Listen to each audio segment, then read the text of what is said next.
I'm Lady Rain. This is the Reader's Nook, and we are on chapter 44 of The Stand. I'm going to go back a couple sentences. So we're talking about Nadine, Larry, and a person named Joe, who was a boy. So she thought from the way he was steering his bike that he was maybe a little drunk. He was now asleep on the porch of the house he had chosen. She went faster, wincing as random pebbles bit into the balls of her feet. There were houses on the left, and she crossed to their lawns, which were now growing into fields. The grass, heavy with dew and smelling sweet, came all the way to her bare shins. It made her think of a time she had run with a boy through grass like this, under a moon that had been full instead of waning like this one was. There had been a hot, sweet ball of excitement in her lower belly, and she had been very conscious of her breasts as sexual things, full and ripe, and standing out from her chest. The moon had made her feel drunk, and so had the grass, wetting her legs with its night moisture. She had known that if the boy caught her, she would let the boy have her maidenhead. She had run like an Indian through the corn. Had he caught her? And what did it matter now? She ran faster, leaping a cement driveway that glimmered like ice in the darkness. And there was Joe, standing at the edge of the screened porch where the man slept. His white underpants were the brightest thing in the darkness. In fact, the boy's skin was so dark that at first glance you almost thought the underpants were there alone, suspended in space, or else worn by H.G. Wells' Invisible Man. Joe was from Epsom. She knew that, because that was where she had found him. Nadine was from South Barnstead, a town 15 miles northeast of Epsom. She had been searching methodically for other healthy people, reluctant to leave her own house in her own hometown. She worked in concentric circles, which grew larger and larger. She had found only Joe, delirious and fevered from some sort of animal bite, rat or squirrel from the size of it. He had been sitting on the lawn of a house in Epsom, naked except for his underpants, butcher knife clutched in his hand like an old Stone Age savage, or a dying but still vicious pygmy.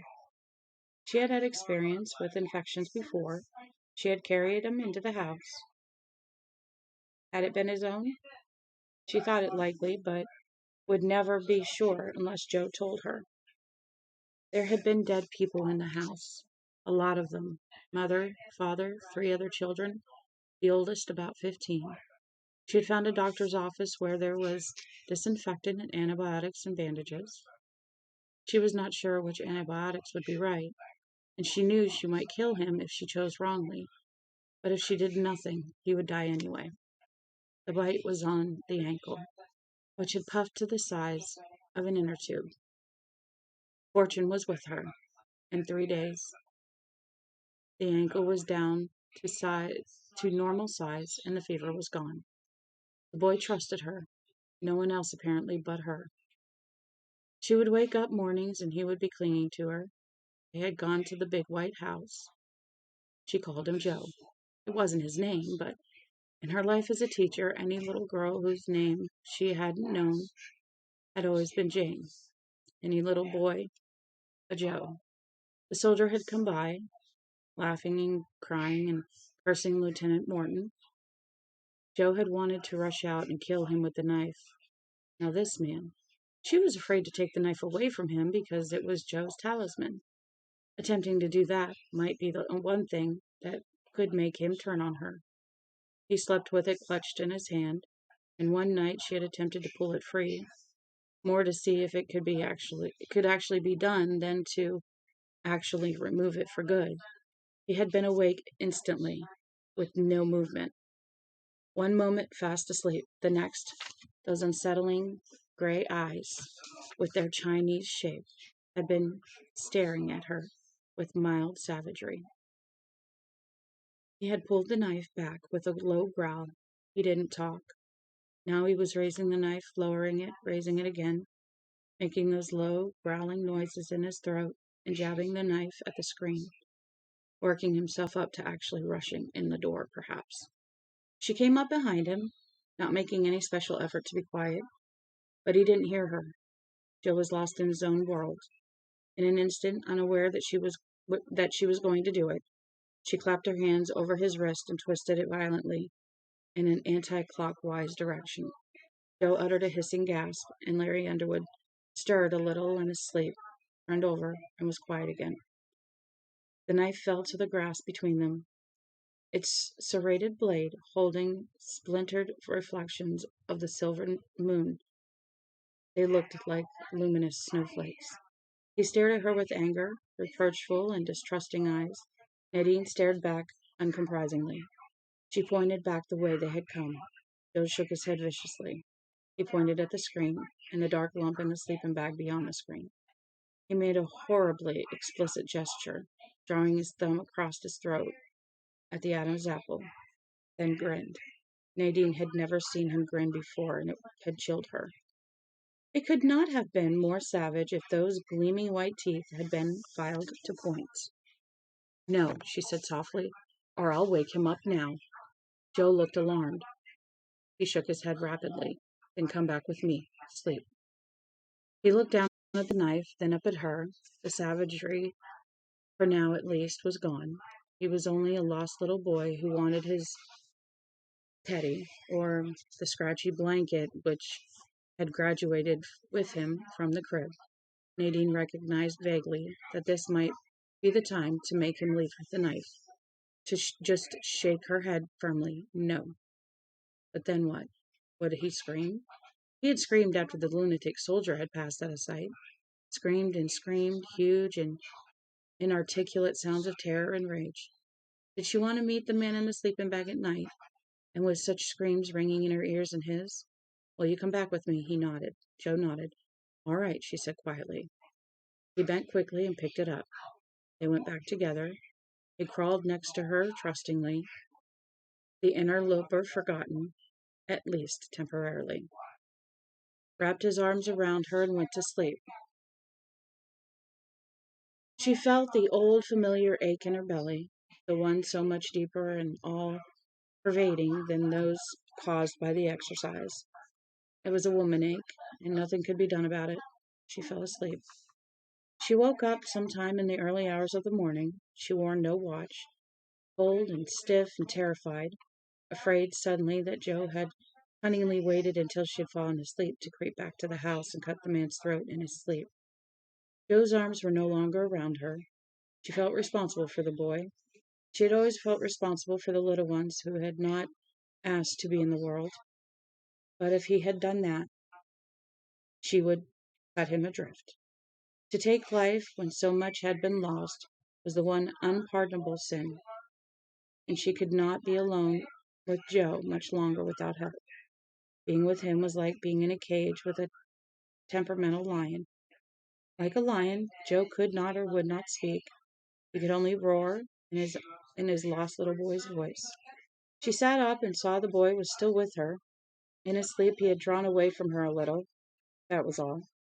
He had curled up like a fetus, his thumb in his mouth, his hand wrapped around the shaft of the knife. Mostly asleep again, already.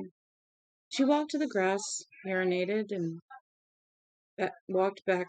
went back to her blanket. The next morning, she was not sure if she had really awakened in the night, or only dreamed she had. If I dreamed, Larry thought, they must have been good dreams. He couldn't remember any of them. He felt like his old self, and he thought today would be a good day. He could see the ocean today. He rolled up his sleeping bag, tied it to the bike carrier, went back to his pack, and stopped. A cement path led up to the porch steps, and on both sides of the grass was long and violently green. To the right, close by the porch itself, the dewy grass was beaten down. When the dew evaporated, the grass would spring back up. but now it held the shape of footprints. He was a city boy and no kind of woodsman. Woodsman. He had been more into Hunter Thomas than James Fenimore Cooper. But you would have to be blind, he thought, not to see, by the tracks, that there had been two of them, a big one and a small one. Sometime during the night, they had come up to the screen, looked in at him. It gave him a chill. It was the stealth he didn't like, and he liked the first touch of returning fear even less. If they didn't show themselves pretty quickly, he thought, I'm going to try and flush them out. Just the thought that he could do that brought most of his self-confidence back. He slipped into his pack and got going. By noon he had reached US 1 in Wells. He flipped a coin and it came up tails. He turned south to one, leaving the coin to gleam indifferently up from the dust. Joe found it 20 minutes later and stared at it as if it were a hypnotist's crystal. He put it in his mouth and Nadine made him spit it out. 2 miles down the road, Larry saw it for the first time. The huge blue animal, lazy and slow this day. It was completely different from the Pacific or the Atlantic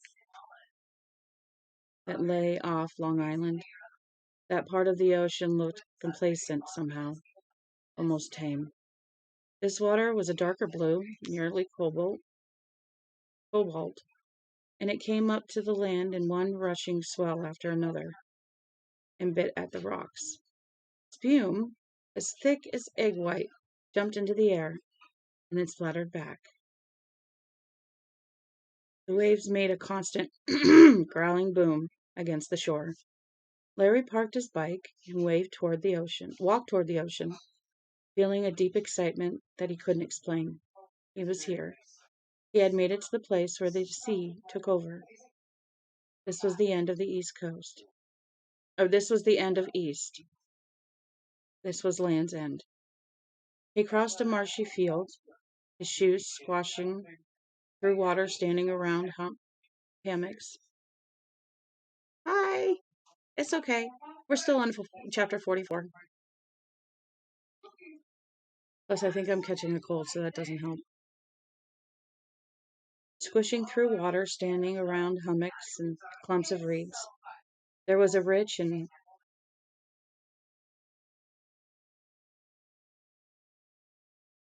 beaconed title. I have no idea what that word is, but it's a title smell. As he drew closer to the headland, the thin skin of earth had peeled away, and the naked bone of granite poked through. Granite? Maine's final truth. Gulls rose, clean white against the blue sky, crying and wailing.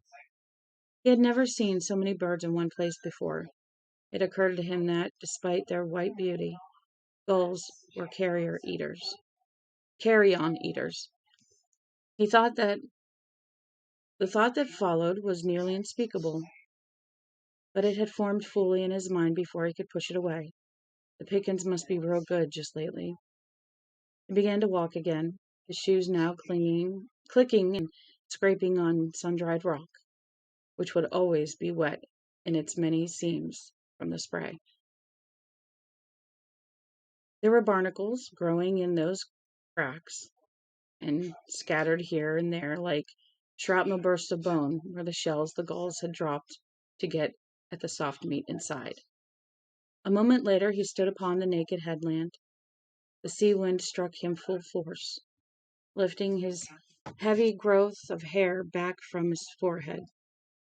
He lifted his face into the harsh sea salt smell of the blue animal.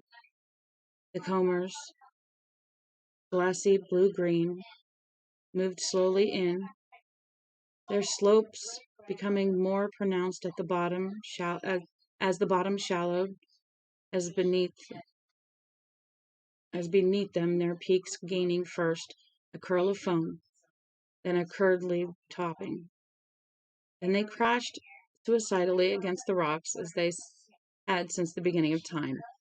destroying themselves, destroying the infinitesimal bit of land at the same time. This was a ramming, coughing boom. There was a ramming, coughing boom as the water was forced deep into some half-submerged channel of rock that had been carved out over the millennia. He turned first left, then right, saw the same thing happening in each direction, as far as he could see. Foamers, waves, spray, most of all, an endless glut of color that took his breath away. He was at Land's End. He sat down with his feet dangling over the edge, feeling a little overcome. He sat there for half an hour or better. The sea breeze honed his appetite, and he rummaged in his pack for lunch. He ate heartily. Thrown spray had turned the legs of his blue jeans black. He felt cleansed out, fresh.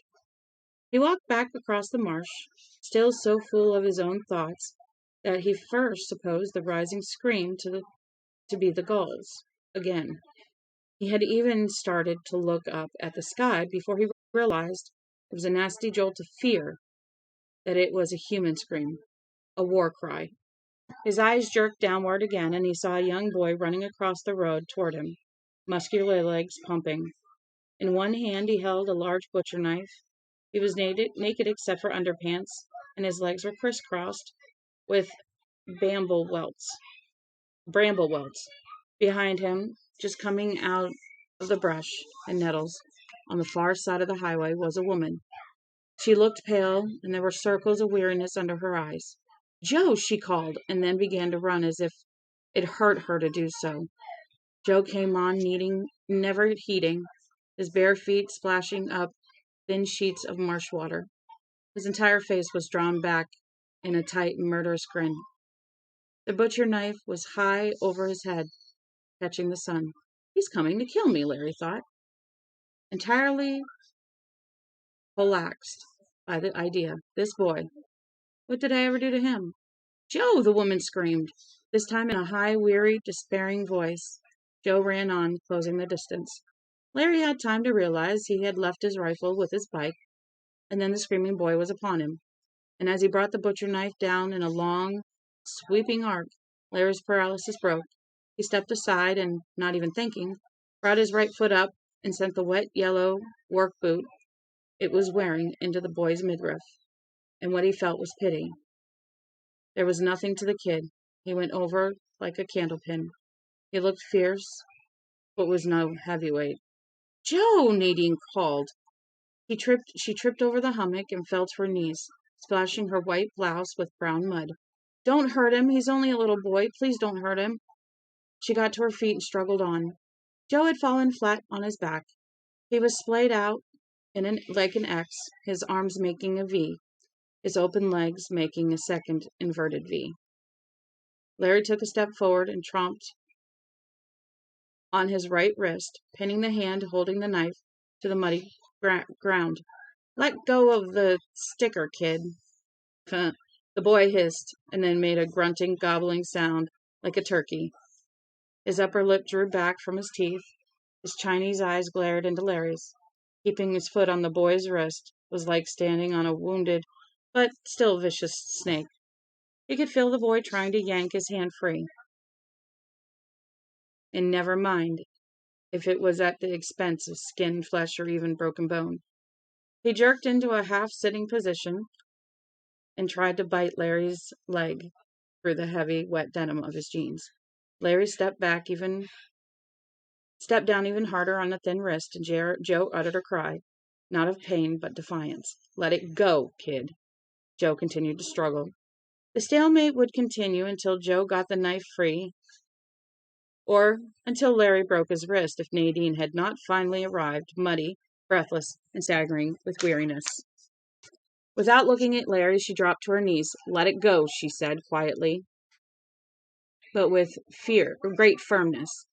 Her face was sweaty but calm. She held it only inches above Joe's contorted, twisted features. He snapped at her like a dog and continued to struggle. Grimly, Larry strove to keep his balance. If the boy got free now, he would probably strike at the woman first. Let it go, Nadine said. The boy growled. Spit leaked between his clenched teeth. There was a smear of mud in the shape of a question mark on his right cheek.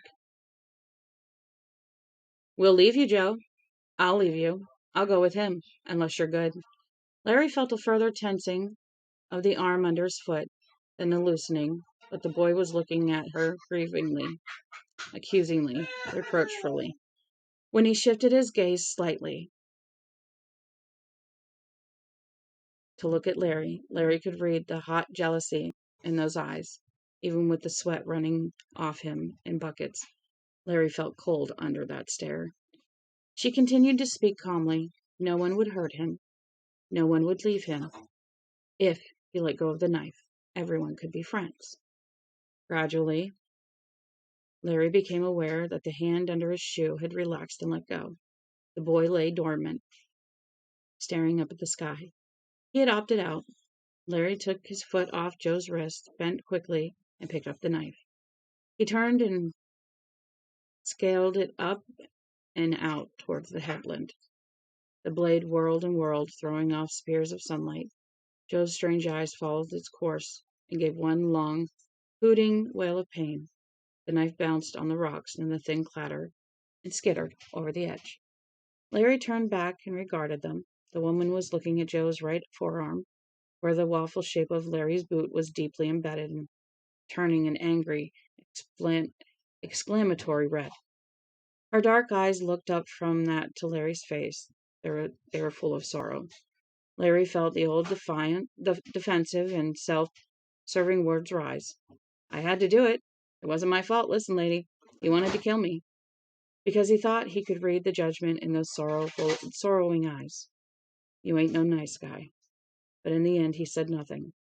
The situation was what the situation was, and his actions had been forced by the kids.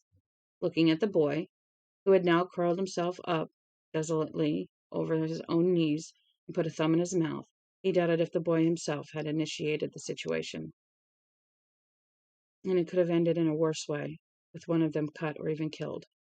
So he said nothing, and he met the woman's soft gaze and thought, I think I've changed somehow. I don't know how much. He found himself thinking of something Barry Craig had once said to him about a rhythm guitar player from L.A., a guy named Jory Baker, who was always on time, never missed a practice session, or fucked up an audition. Not a kind of guitar player that caught your eye. No showboat like Angus Young or Eddie Van Halen, but competent. Once Barry had said Jory Baker had been the driving wheel of a group called Sparks. A group everybody seemed to think that year's most likely to succeed. They had a sound something like early Creedence. Hard, solid guitar, rock and roll. Jory Baker had done most of the writing and all of the vocals. Then a car accident, broken bones, lots of dope in the hospital.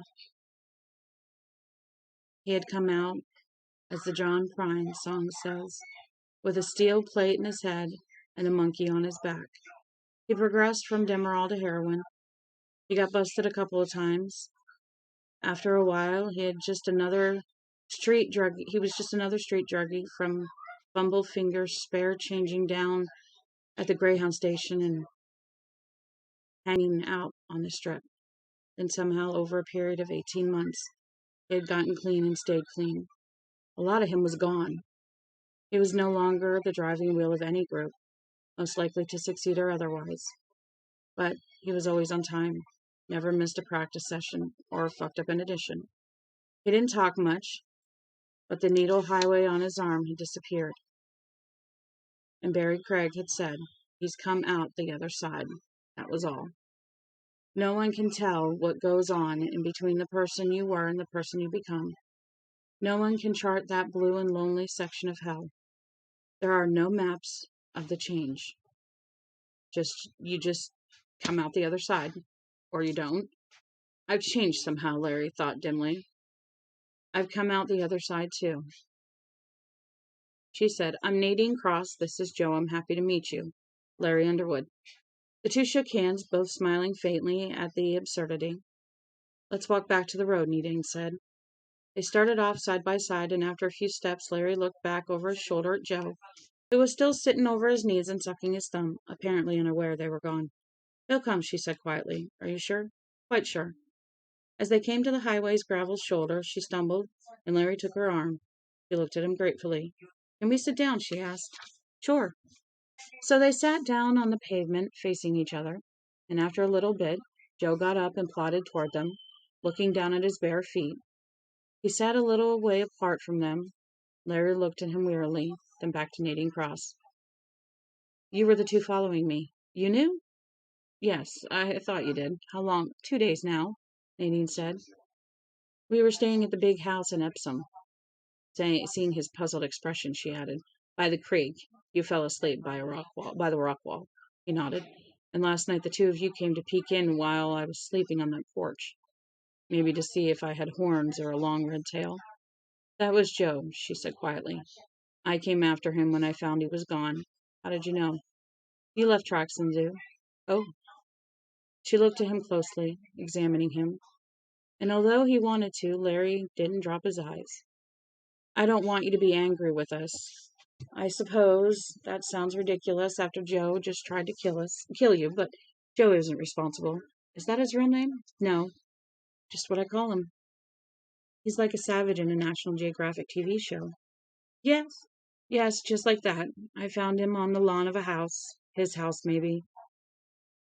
The name was Rockway. Sick from a bite. A rat bite, maybe. He doesn't talk. He growls and grunts until this morning. I've been able to control him, but I'm tired. You see," and she shrugged. Marsh mud was drying on her blouse, and what could have been a series of Chinese ideograms. "I dressed him at first. He took everything off but his underpants. Eventually got tired of trying. The midges and mosquitoes don't seem to bother him." She paused. "I want to come with you. I guess there's no way to be coy with it, under the circumstances." Larry wondered what she would think if he told her about the last woman that had wanted to come with him. Who had wanted to come with him? Not that he ever would. That episode was deeply buried, even if the woman in question was not. He was no more anxious to bring up Rita than a murderer would be to drag his victim's name into parlor conversation. "I don't know where I'm going," he said. "I came up from New York City. A long way around, I guess. The plan was to find a nice house on the coast and just lie up there until October or so, but the longer I go, the more I want other people. The longer I go, the more all of this seems to hit me." He was expressing himself badly and didn't seem to be able to do better without bringing up Rita or his bad dreams about the dark man. "I've been scared a lot of the time," he said carefully, "because I'm on my own, pretty paranoid. It's like I expected Indians to just swoop down and scalp me. In other words, you've stopped looking for houses and started looking for people." "Yes, maybe." "Well, you found us. That's a start." I do believe you found me. And that boy worries me, Nadine. I have to be upfront about that. His knife's gone. The world is full of knives just lying around waiting to be picked up." "Yes. I don't want to sound brutal," he trailed off, hoping she would say it for him. But she said nothing at all, only looked at him with those dark eyes. "Would you consider leaving him?" There it was, spat out like a lump of rock.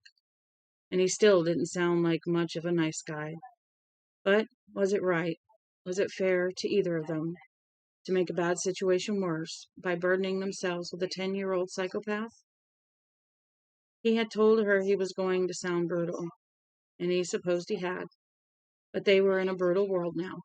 Meanwhile, Joe's old sea-water-colored eyes bore into him. "I couldn't do that," Nadine said calmly.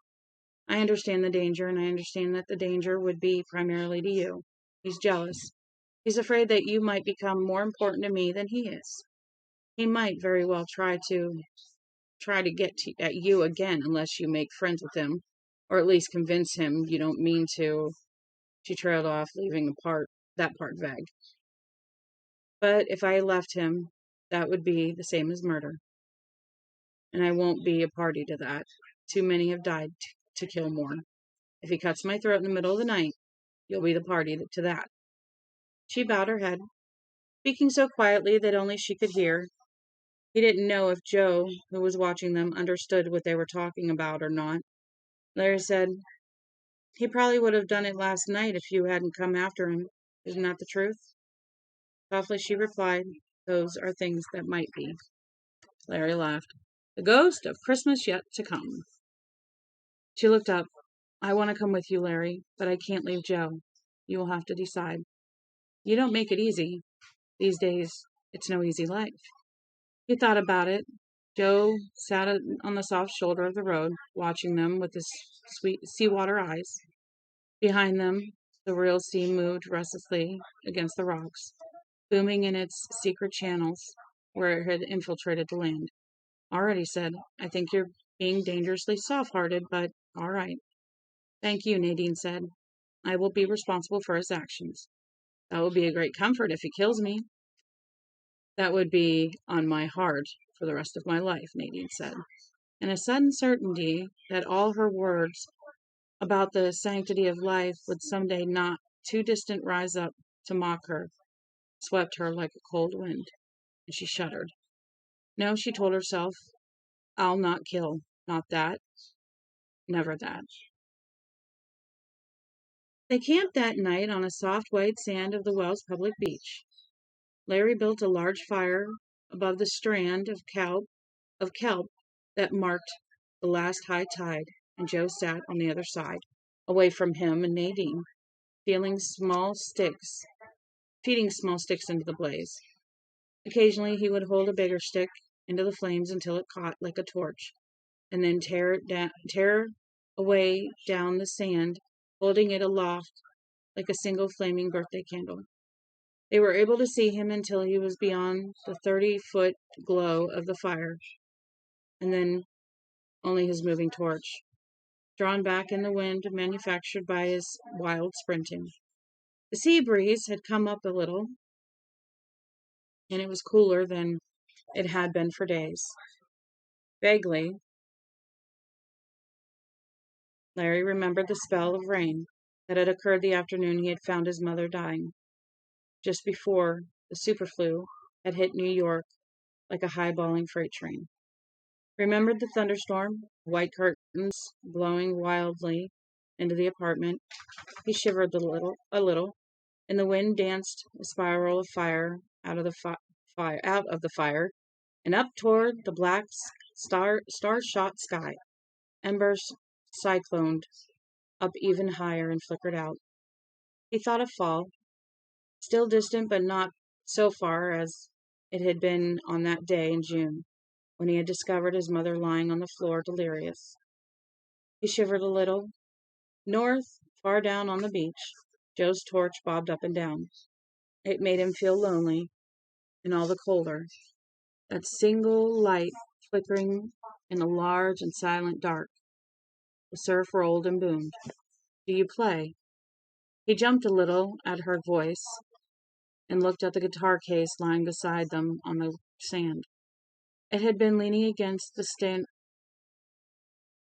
Steinway piano in the music room of the big house they had broken into to get their supper. He had loaded his pack with enough cans to replace what they had eaten this day, and had taken the guitar on impulse, not even looking inside the case to see what it was. Coming from a house like that, it was probably a good one. He hadn't played since the crazy Malibu party, and that had been 6 weeks ago, in another life. Yeah, I do, he said, and discovered that he wanted to play, not for her, but because sometimes it felt good to play. It eased your mind. And when you had a bonfire on the beach, someone was supposed to play the guitar. That was practically graven in stone. Let's see what we've got here, he said. and unsnapped the catches.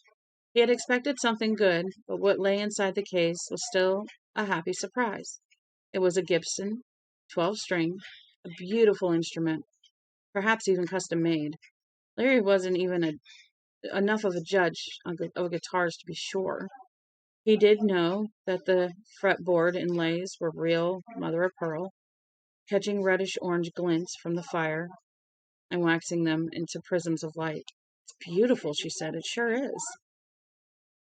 He strummed it and liked the sound it made. Even, open, and not quite in tune.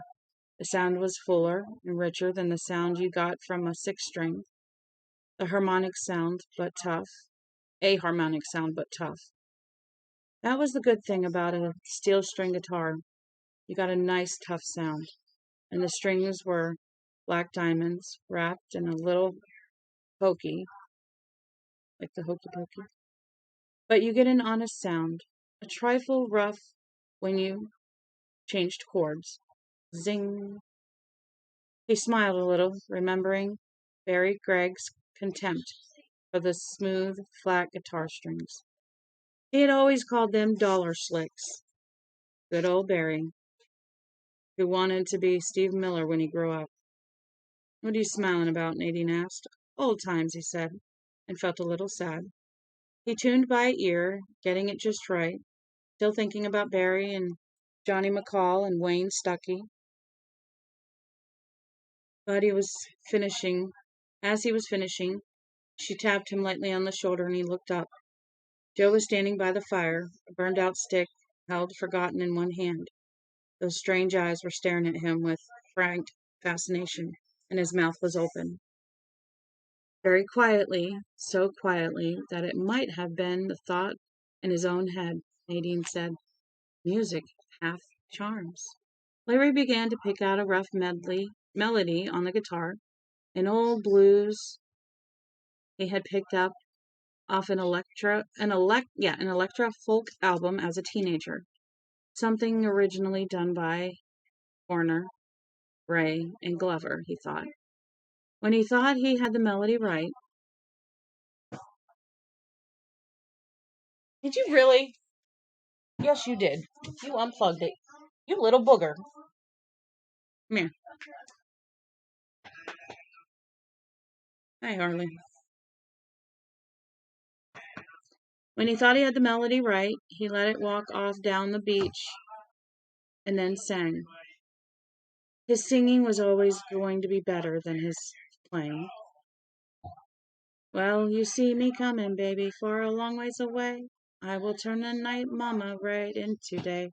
'Cause I'm here, a long ways away from my home, and you can hear me stop. You can hear me coming, baby, by the slapping on my black cat bone. The boy was grinning now, grinning in an amazed way of someone who has discovered a glad secret. Larry thought he looked like someone who had been suffering from an unreachable itch between his shoulder blades for a long, long time, had finally found someone who knew exactly where to scratch. He scruffed through long, unused archives of memory, hunting a second verse and found one. "I can do some things, Mama, that other men can't do. They can't find the numbers, baby. Can't work the conqueror route. But I can, 'cause I'm a long way from my home, and you know you'll hear me coming by the whacking on my black cat bone." The boy's open, delighted grin lit those eyes up, made him into something, Larry realized, that would be apt to make the muscles in any young girl's thighs loosen a little. He reached for an instrumental bridge and fumbled through it, not too badly either. His fingers wrung the right sounds out of the guitar, hard, flashy, a little bit tawdry, like a display of junk jewelry, probably stolen, sold out of a paper bag on a street corner. He made it swagger a little and then retreated quickly to a good old three-finger E before he fucked it all up. He couldn't remember all of the last verse. Something about a railroad track, so he repeated the first verse again and quit. When the silence hit again, Nadine laughed and clapped her hands. Joe threw his stick away and jumped up and down on the sand, making fierce hooting sounds of joy. Larry couldn't believe the change in the kid, and had to caution himself not to make too much of it. To do so would be to risk disappointment. Music hath charms to soothe the savage beast. He found himself wondering, good Lord! He found himself wondering with unwilling trust and distrust if it could be something as simple as that. Joe was gesturing at him, and Nadine said, he wants you to play something else, would you? That was wonderful. It makes me feel better, so much better. So he played Jeff Mulder's Going Downtown and his Sally's Fresno Blues. He played the Spring Hill Mine Disaster and Arthur Crudup's That's All Right, Mama. He switched to primitive rock and roll, Milk Cow Blues, Jim Dandy, and 20 Flight Rock, doing the boogie woogie rhythm for the chorus as well as he could, although his fingers were getting slow and numb and painful by now. And finally a song he had always liked, Endless Sleep, originally done by Jody Reynolds. I can't play anymore, he said to Joe, who had stood without moving through his entire recital. My fingers. He held them out, showing the deep grooves the strings had made in his fingers and the chips in his nails. The boy held out his own hands. Larry paused for a moment, then shrugged and sighed. He handed the guitar to the boy's neck first. It takes a lot of practice, he said. But what followed was an amazing thing. The most amazing thing he had ever heard in his life. The boy struck up Jim Dandy, almost flawless, hooting at the words rather than singing them, as if his tongue was plastered to the roof of his mouth. At the same time, it was perfectly obvious that he had never played a guitar in his life before. He couldn't bear down hard enough on the strings to make them ring out properly, and his chord changes were slurred and sloppy. The sound that came out was muted and ghostly, as if Joe was playing a guitar stuffed with cotton. But otherwise, it was a perfect carbon copy of the way Larry had played the tune. When he had finished, Joe looked curiously down at his own fingers, as if trying to understand why they could make the substance of the music Larry had played, but not the sharp sounds themselves. Numbly, as if from a distance, Larry heard himself say, "You're not bearing down hard enough, that's all. You have to build up calluses, hard spots, on the ends of your fingers, and the muscles in your left arm, and your left hand too." Joe looked at him closely as he spoke, but Larry didn't know if the boy really understood or not.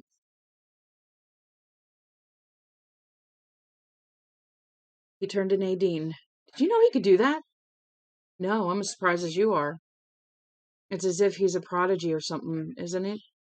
Larry nodded. The boy ran through, "That's all right, Mama," again getting almost every nuance of the way Larry had played it, but the strings sometimes thudded like wood as Joe's fingers blocked the vibration of the strings rather than making it come true. "Let me show you," Larry said, and held out his hands for the guitar. Joe's eyes immediately slanted down in distrust. Larry thought he was remembering the knife going down into the sea. He backed away, holding the guitar tightly. "All right," Larry said, "it's all yours. When you want a lesson, come see me." The boy made a hooting sound and ran off along the beach, holding the guitar high over his head, like a sacrificial offering.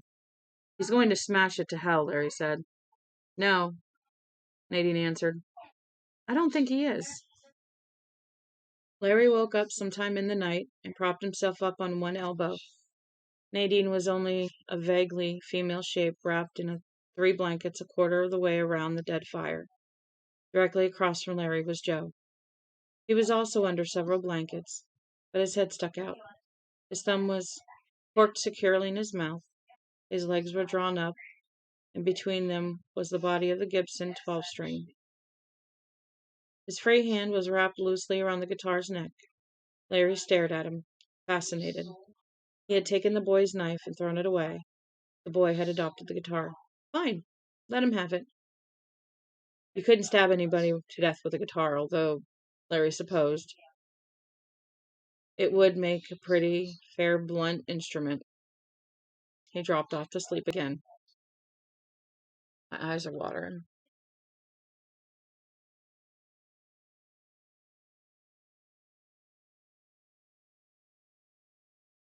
I'm hoping it's just sinuses, like, allergies.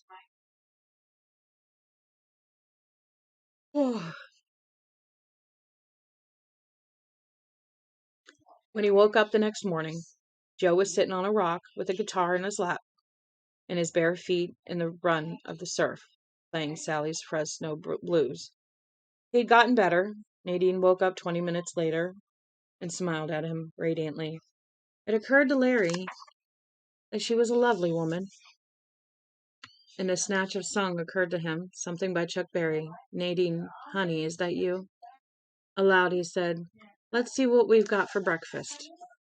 He built up the fire, and the three of them sat close to it, working the night chill out of their bones. Nadine made oatmeal with powdered milk, and they drank strong tea brewed in a can, hobo fashion. Joe ate with the Gibson across his lap, and twice Larry found himself smiling at the boy and thinking, you couldn't not like someone who liked the guitar. They cycled south on US 1. Joe rode his bike straight down the white line, sometimes ranging as far as a mile ahead. Once they caught up to him, placidly walking his bike along the verge of the road and eating blackberries in an amusing way. He could toss each berry into the air, unerringly catching them in his mouth as they came down. An hour after that, they found him seated on a historic Revolutionary War marker and playing Jim Dandy on the guitar. Just before 11 o'clock, they came to a bizarre roadblock at the town line of a place called Algonquin. 3 bright orange town dump trucks were driven across the road, blocking it from shoulder to shoulder. Squalled in the back of one of its dump bins was a crow-picked body of what had once been a man. The last 10 days of solid heat had done their work. Where the body was not clothed, a fever of maggots boiled. Nadine turned away. Where's Joe? She asked. I don't know. Somewhere up ahead? I wish he hadn't seen that. Do you think he did? Probably, Larry said. He had been thinking that, for the main artery, Route 1, had been awfully deserted ever since they left Wells, with no more than 24 stalled cars along the way. Now he understood why they had blocked the road. There would probably be hundreds, maybe thousands of cars stacked up on the far side of this town. He knew how she felt about Joe. It would have been good to spare the boy this. Why did they block the road? She asked him. Why would they do that? They must have tried to quarantine their town. I imagine we'll find another roadblock on the other end. Are there other bodies? Larry put his bike to its stand and looked. 3, he said. All right, I'm not going to look at them. He nodded. They wheeled their bikes past the trucks and then rode on. The highway was turned close to the sea again, and it was cooler. Summer cottages were jammed together in long and sordid rows. People took their vacations in those tenements. Larry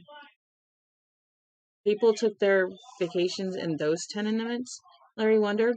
Why not just go to Harlem and let your kids play under the hydrant spray? Not very pretty, are they? Nadine asked. On either side of them, the essence of honky-tonk beach resort had now enclosed them. Gas stations, fried clam stands, dairy treats, motels painted in feverish pastel colors, mini golf. Larry had drawn two painful ways by these things. Part of him clamored at their sad and blatant ugliness, at the ugliness of the minds that had turned this section of the magnificent savage coastline into one long highway amusement park for families and station wagons. But there was a more subtle, deeper part of him that whispered of the people who had filled these places and this road during other summers. Ladies in sun hats and shorts too tight for their large behinds, college boys in red and black striped rugby shirts, girls in beach shifts and thong sandals, small screaming children and with ice cream spread over their faces. They were American people, and there was a kind of dirty, compelling romance about them whenever they were in groups. Never mind if the group was in an Aspen ski lodge or performing their prosaic, arcane rites of summer along Route 1 in Maine. And now all these Americans were gone. A thunderstorm had ripped a branch from a tree, and it had knocked the gigantic plastic dairy treat sign into the ice cream stand's parking lot, where it lay on its side like a pallid dunce cap. That's kind of funny. The grass was starting to get long on the mini golf course. This stretch of highway between Portland and Portsmouth had once been a 70-mile amusement park, and now it was only a haunted funhouse where all the clockwork had run down. Not very pretty, no, he said. Not once it was ours, but once it was ours, Nadine. Once it was ours, even though we were never here before. Now it's gone. But not forever, she said calmly, and he looked at her clean and shining face, her forehead, from which her amazing white streaked hair was drawn back, glowed like a lamp. I'm not a religious person, but if I was, I would call what has happened a judgment of God. In 100 years, maybe 200, it will be ours again. Those trucks won't be gone in 200 years. No, but the road will be. The trucks will be standing in the middle of a field or a forest, and there will be a lousewort or lady's slipper growing where their tires used to be. It's funny. They won't really be trucks anymore. They will be artifacts. I think you're wrong. How can I be wrong? Because you're looking for other people, Larry said. Now, why do you think we're doing that? He gazed at him troubled. Well, because it's the right thing to do, she said. People need other people. Don't you feel that when you were alone? Didn't you feel that? Yes, Larry said. If we don't have each other, we go crazy with loneliness. When we do, we go crazy with togetherness. When we get together, we build miles of summer cottages and kill each other in the bars on Saturday night. He laughed. And the cold and unhappy sound. It was a cold and unhappy sound with no humor in it at all. It hung on the deserted air for a long time. There's no answer. It's like being stuck inside an egg. Come on, Joe will be way ahead of us. She stood astride her bike for a moment longer, her troubled gaze on Larry's back as it pulled away. Then she rode after him. He couldn't be right. Couldn't be. Such a monstrous thing as this had happened for no good reason at all. What sense did anything make? Why were they even still alive?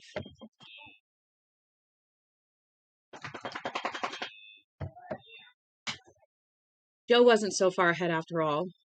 They came upon him sitting on the back bumper of a blue Ford parked in a driveway. He was looking at a girly magazine he had found somewhere, and Larry observed uncomfortably that the boy had an erection.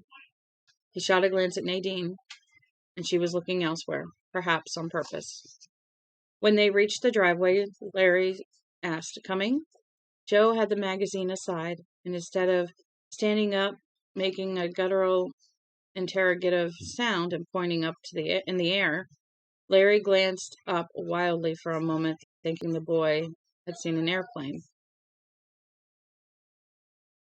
Oh, Joe put the magazine aside, and instead of standing, making a guttural, okay, that doesn't, Oh, he didn't stand up. He made a guttural sound and pointed up in the air. Okay. Then Nadine cried, "Not the sky, the barn." Her voice was close and tight with excitement. "On the barn. Thank God for you, Joe. We never would have seen it." She went to Joe and put her arms around him and hugged him.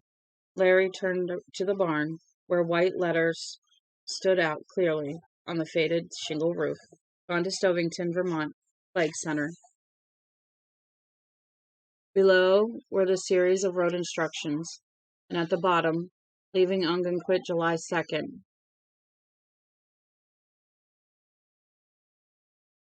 1990, and then their names, Harold Emery Lauder and Francis Goldsmith.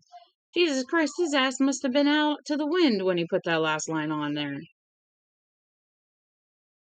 Larry said. "The Plague Center," Nadine said, ignoring him.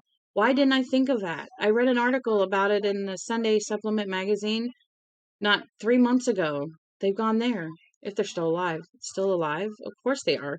The plague was over by July 2nd. And if they climb up on that barn roof, they surely weren't feeling sick, if they could." "One of them was surely feeling pretty frisky," Larry agreed, feeling a half-reluctant excitement building in his own stomach.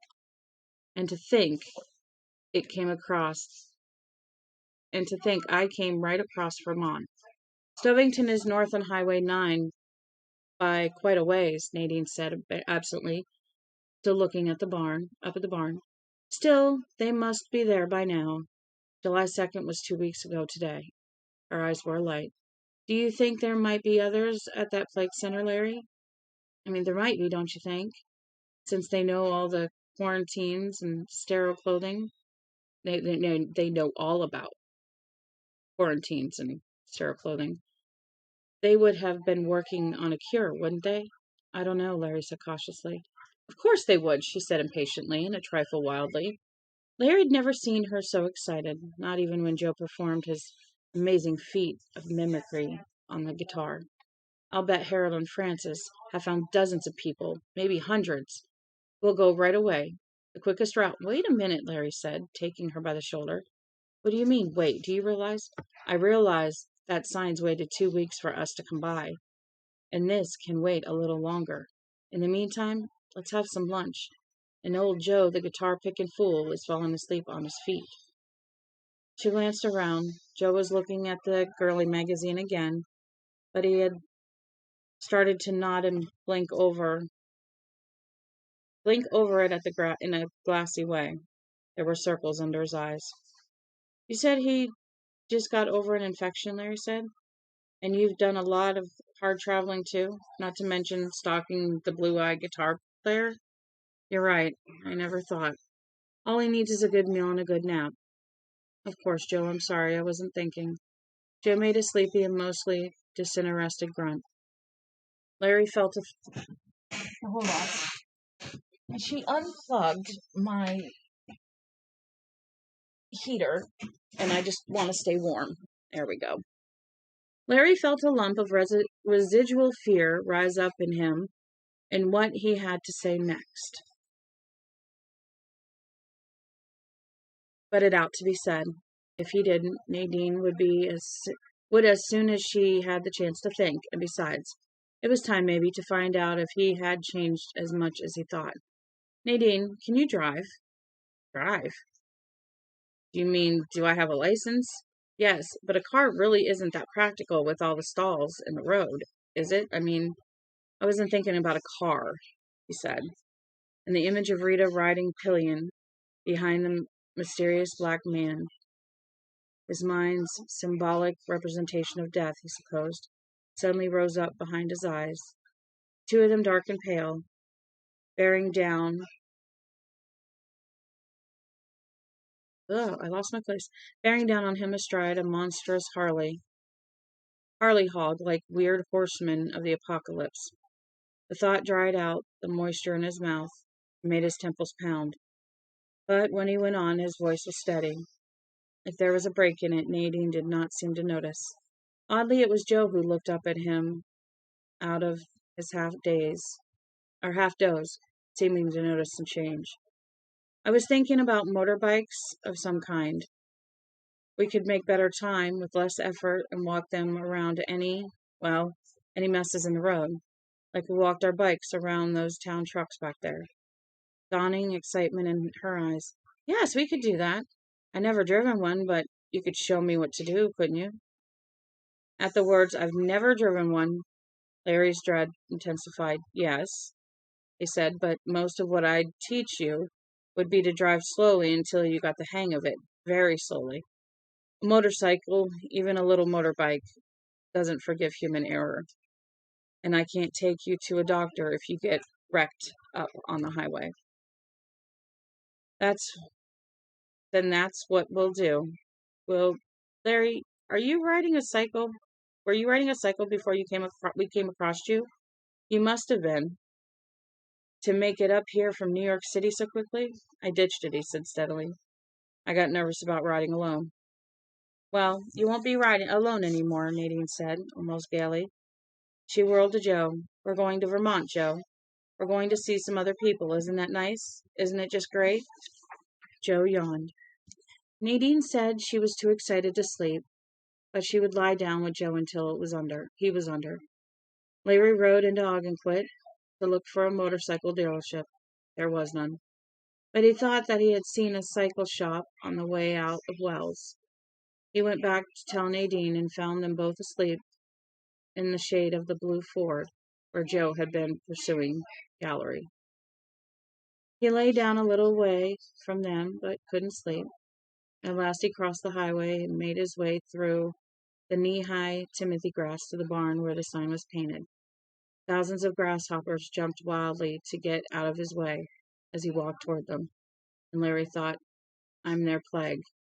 I'm their dark man. Near the barn's wide double doors, he spotted 2 empty Pepsi cans and a crust of sandwich. In more normal times, the gulls would have had the remains of the sandwich long ago. But times have changed, and the gulls were no doubt used to richer food. He towed the crust, then one of the cans. Get these right down to the crime lab, Sergeant Briggs. Hey! I think our killer has finally made a mistake. Radio, Inspector Underwood. The day Scotland Yard decided to send you was a lucky day for Squinchley on the Green.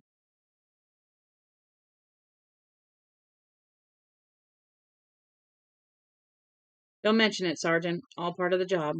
Larry went inside. It was dark, hot, and alive, with the softly whirling wings of the barn swallows. The smell of hay was sweet. There were no animals in the stall. The owner must have let them out to live or die with the superflu rather than face certain starvation. Mark that down for the coroner's inquest, Sergeant. I will indeed, Inspector Underwood. He glanced down at the floor. That is enough! Phoebe, come here. Phoebe, come here. Phoebe? Phoebe, come here. Give me a minute. Phoebe, come here. Come here. Can we please put the gate up? Stop. Stop. Stop. No, we're not doing this. No. No. What the fuck is it? Try in the kitchen.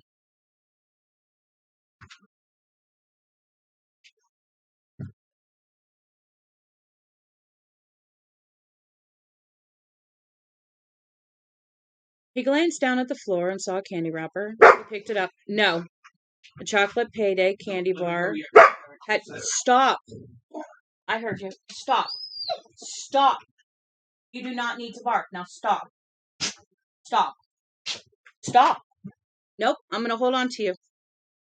A chocolate payday candy bar had once been stowed inside it. The sign painter had guts, maybe. Good taste, no.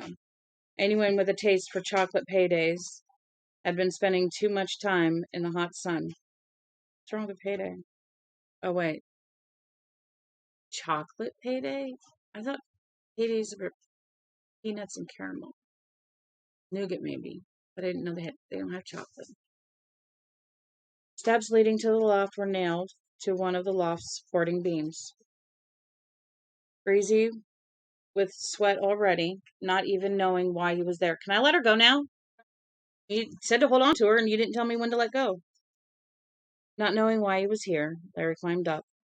In the center of the loft, he was walking slowly, keeping an eye out for rats. A more conventional flight of stairs went up to the cupola, and these stairs were plastered with drips of white paint. He stumbled on another find, I believe, Sergeant. Phoebe! Really? That's enough. Inspector, I stand amazed. Your deductive acumen is exceeded only by your good looks and extraordinary length of your reproductive organ. Don't mention it, Sergeant. He went up to the cupola. It was even hotter up there, explosively so, and Larry reflected that if Francis and Harold had left their paint up here when the job was done, the barn would have burned merrily to the ground a week ago. The windows were dusty and festooned with the decaying cobwebs, which had no doubt been freshly spun when Gerald Ford was president. One of these windows had been forced up, and when Larry leaned out, he had a breathtaking view of the country for miles around. This side of the barn faced east, and he was high enough for the roadside concessions, which seemed so monstrously ugly when seen at ground level. Who? Nick? You didn't want to eat. So make tuna sandwiches. Or just have sandwiches. You can't be picky about dinner. So monstrously ugly when seen at ground level. Did you put Tristan's away? Did he come down? Put it in. No, I'm asking where Tristan's bowl is. Well, I asked if you put one away for him. You said no. No, it's fine as long as he's got a bowl because he'll be down. But Nick doesn't want to eat that. He can find something else. Fine. which seemed so monstrously ugly when seen at ground level. To look at inconsequential as a little strewing of roadside litter. Oh, to look as inconsequential. Beyond the highway, magnificent, was the ocean, with the incoming waves neatly broken into by the breakwater. There we go. Nope, I still got an eyelash. I think I got it. By the breakwater, water stretching out the north side of the harbor. He didn't like pork and beans. The land was an oil painting depicting the high summer, all green and gold, wrapped in a still haze of afternoon. He could smell salt and brine, and looking down along the slope of the roof, he could read Harold's sign upside down. Just the thought of crawling around on that roof, so high above the ground, made Larry's guts feel dauncy. And he really must have hung his legs right over the rain gutter to get the girl's name on. Why did he go to the trouble, Sergeant? That, I think, is one of the questions to which we must address ourselves. If you say so, Inspector Underwood. He went back down the stairs, going slowly and watching his footing.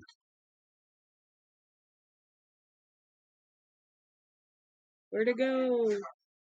And watching his footing, there was no time for a broken leg. At the bottom, something else caught his eye.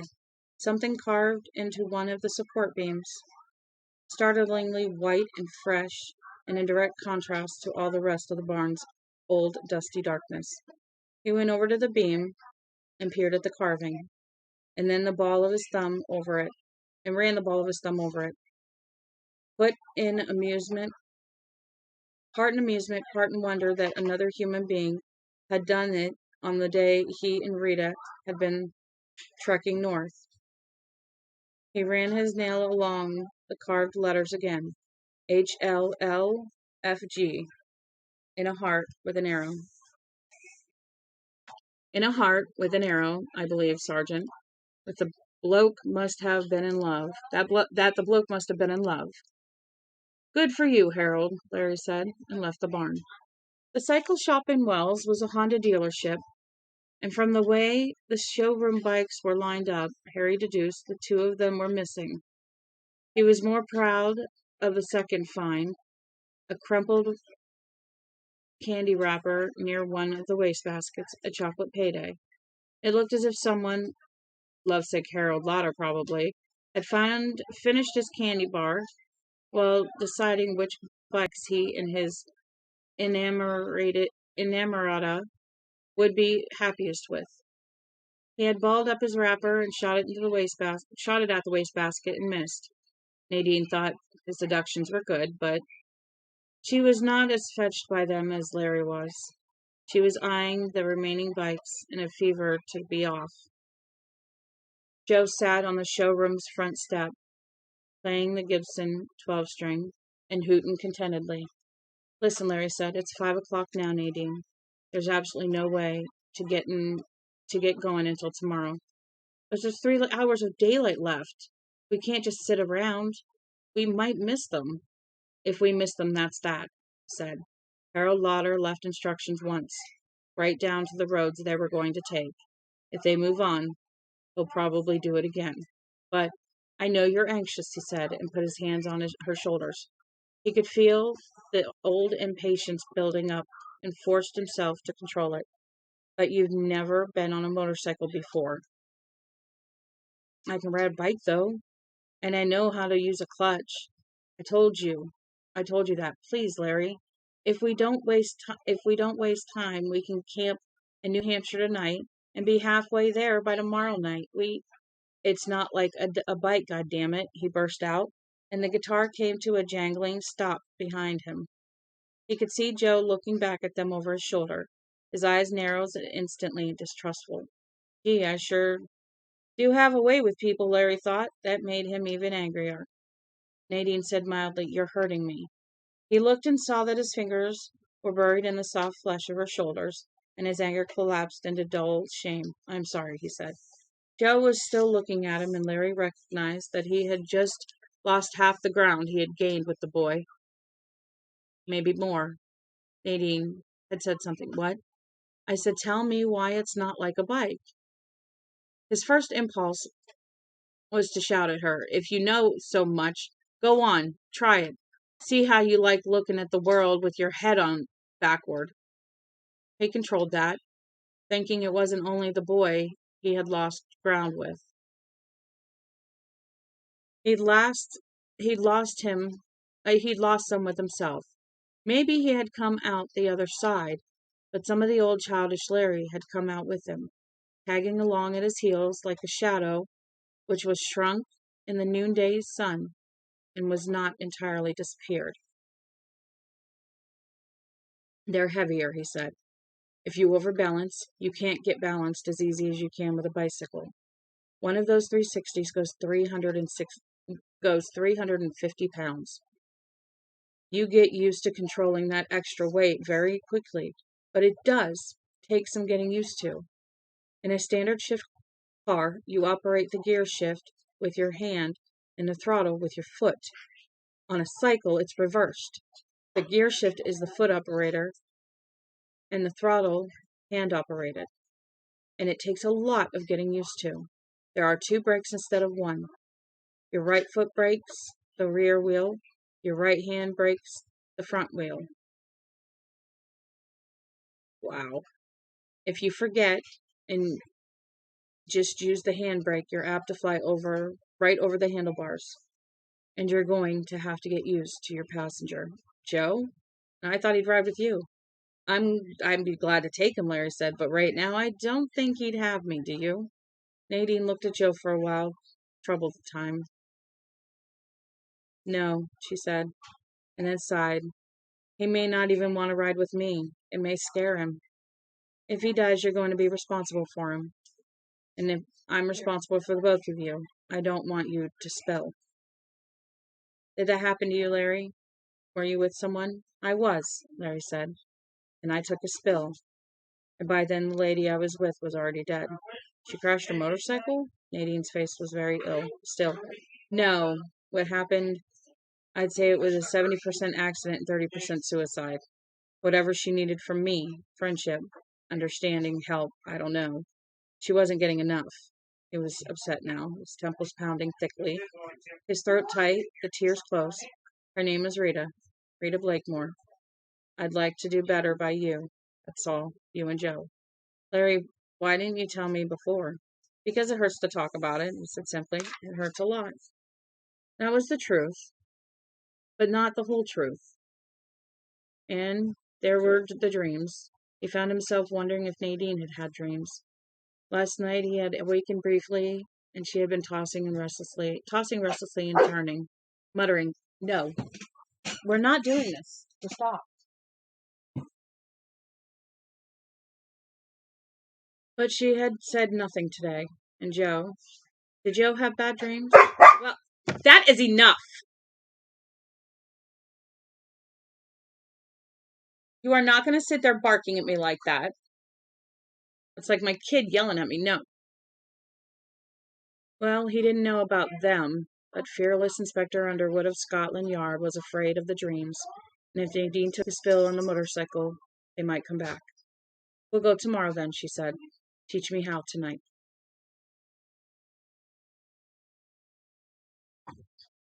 How much further is 44?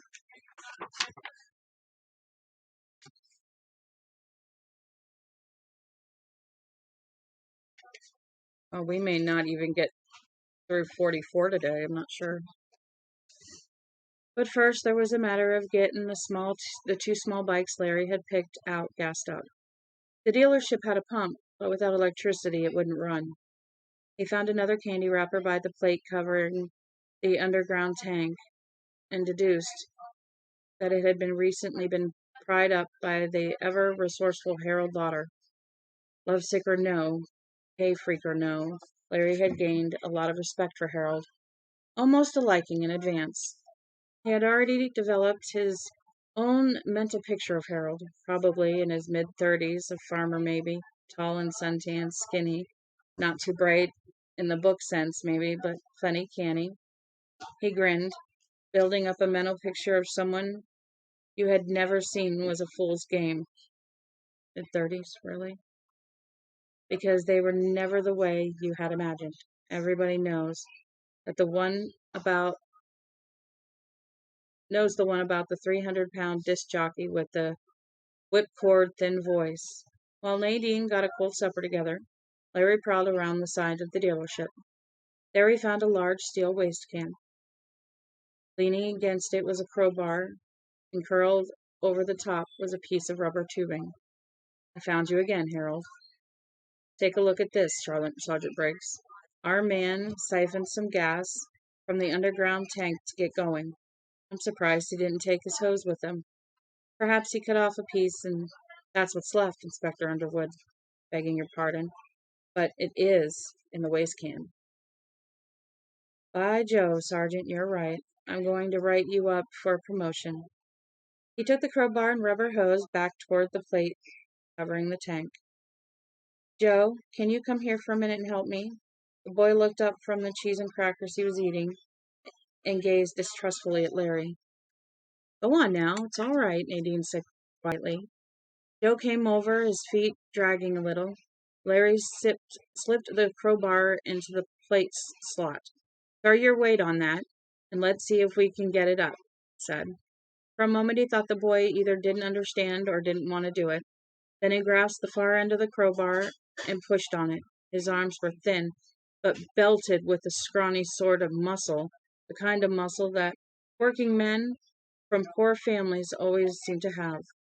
Plate tilted a little, but didn't come up enough for Larry to get his fingers under. Lay over it, he said. Those half-savage, up-tilted eyes studied him coolly for a moment, and then Joe balanced on the crowbar, his feet coming off the ground as his whole weight was thrown on the lever. The plate came up a little further than before. enough so that Larry could squirm his fingers under it. While he was struggling for purchase, he happened to think that if the boy still didn't like him, this was the best chance he could have to show it. If Joe took his weight off the crowbar, the plate would come down with a crash, and he'd lose everything on his hands but his thumbs. Nadine had realized this, Larry saw. She had been peering at one of the bikes and now had turned to watch, her body angled into a posture of tension. Her dark eyes went from Larry down to one knee to Joe, down on one knee to Joe, who was watching Larry as he leaned his weight on the bar.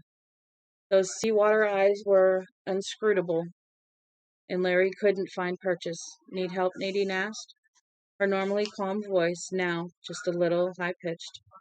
Sweat ran into one eye, and he blinked it away. Still no joy. He could smell gasoline. I think we can handle it, Larry said, looking directly at her. A moment later, his fingers slipped into the short groove of the underside of the plate. He threw his shoulders into it, and the plate came up and crashed over the tarmac with a dull clang. He heard Nadine sigh, and the crowbar fell to the pavement. He wiped his perspiring brow and looked back at the boy. That's good work, Joe, he said. If you'd let that thing slip, I would have spent the rest of my life sipping my fly with my teeth. Thank you. He expected no response, except perhaps an uninterpretable hoot, as Joe walked back to inspect the motorcycles again. But Joe said in a rusty, struggled voice, Whack 'em. Larry flashed a glance at Nadine, who stared back at him and then at Joe. Her face was surprised and pleased. Yet, somehow, she looked, he couldn't have said just how, as if she had expected this. It was an expression she had seen before, but not one he had seen before, but not one he could put his finger on just right away. Joe, he said, did you say welcome? Joe nodded vigorously. Whacked 'em. You whacked 'em.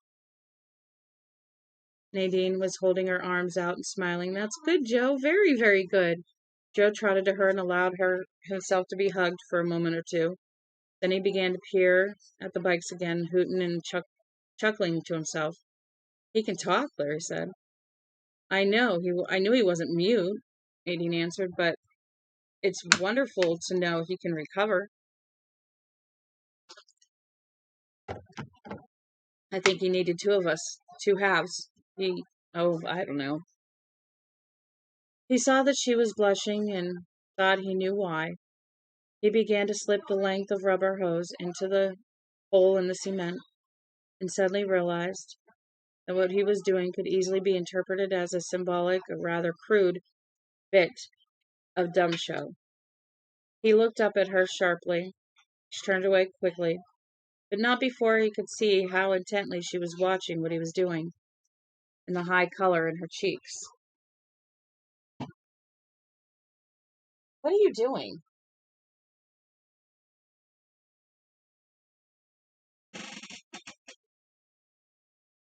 Her bone. I'm going to let her try to get it. All right, let's see. High color in her cheeks. The nasty fear rose in his chest, and he called, For Christ's sake, Nadine, look out!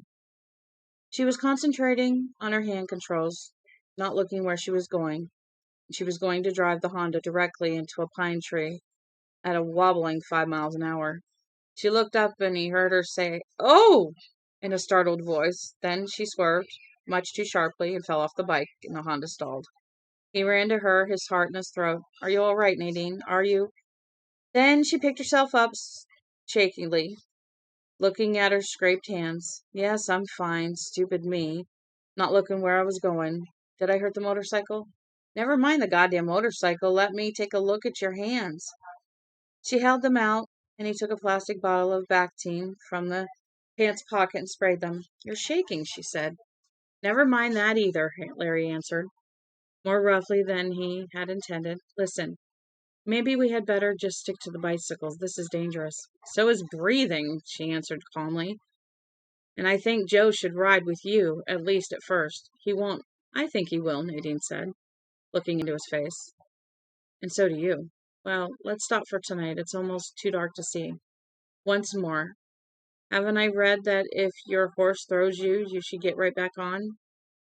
Joe strolled by, munching blueberries from a motorcycle helmet. He had found a number of wild berry bushes behind the dealership, and had been picking them since Nadine had her first lesson. I guess so, Larry said, defeated. But will you please watch where you're going? Yes, sir, right, sir, she saluted, and then smiled at him. She had a beautiful, slow smile that lit up her whole face. Larry smiled back. There was nothing else to do. When Nadine smiled, even Joe smiled back.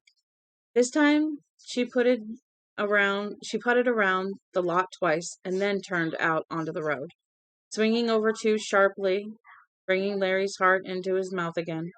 But she brought her foot down smartly, as he had shown her, and went up the hill and out of sight. He saw her switch carefully up second gear, and heard her switch to third as she dropped behind the first rise.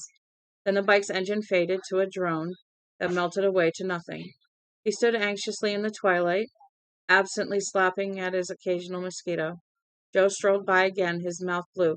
"Welcome," he said, and grinned. Larry managed a strained smile in return.